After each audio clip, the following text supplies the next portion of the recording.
Hi friends, welcome back to Arya's learning. നമ്മളിന്ന് പഠിക്കാൻ പോകുന്നത് 7ാം ക്ലാസ്സിലെ അടിസ്ഥാന ശാസ്ത്രത്തിലെ 8ാമത്തെ ചാപ്റ്ററാണ് പ്രാണവായുവും ജീവരക്തവും. അപ്പോൾ ഒന്നാമത്തെ ചോദ്യം, വായു ഉള്ളിലേക്കെടുക്കുന്ന പ്രവർത്തനത്തെ ഉച്ഛ്വാസമെന്നും പുറത്തുവിടുന്നതിനെ നിശ്വാസമെന്നും പറയുന്നു. ഉച്ഛ്വസിക്കുമ്പോൾ വാരിയെല്ലിൻകൂട് ഉയരുകയും വികസിക്കുകയും ചെയ്യുന്നു. നിശ്വസിക്കുമ്പോൾ വാരിയെല്ലിൻകൂട് താഴുകയും സങ്കോചിക്കുകയും ചെയ്യുന്നു. അപ്പോൾ ഉച്ഛ്വസിക്കുമ്പോൾ വാരിയെല്ലിൻകൂട് ഉയരുകയും വികസിക്കുകയും ചെയ്യുന്നു. നിശ്വസിക്കുമ്പോൾ വാരിയെല്ലിൻകൂട് താഴുകയും സങ്കോചിക്കുകയും ചെയ്യുന്നു. മനുഷ്യനിലെ മുഖ്യ ശ്വസനാവയവം ഒരു ജോഡി ശ്വാസകോശങ്ങൾ. മനുഷ്യനിലെ മുഖ്യ ശ്വസനാവയവം ഏതാണ്? ഒരു ജോഡി ശ്വാസകോശങ്ങൾ. ശ്വാസനാളത്തിൻ്റെ ഭിത്തി ബലപ്പെടുത്തിയിരിക്കുന്നത് സി ആകൃതിയിലുള്ള തരുണാസ്ഥി വളയങ്ങൾ കൊണ്ട്.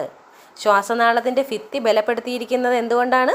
സി ആകൃതിയിലുള്ള തരുണാസ്ഥി വളയങ്ങൾ കൊണ്ട്.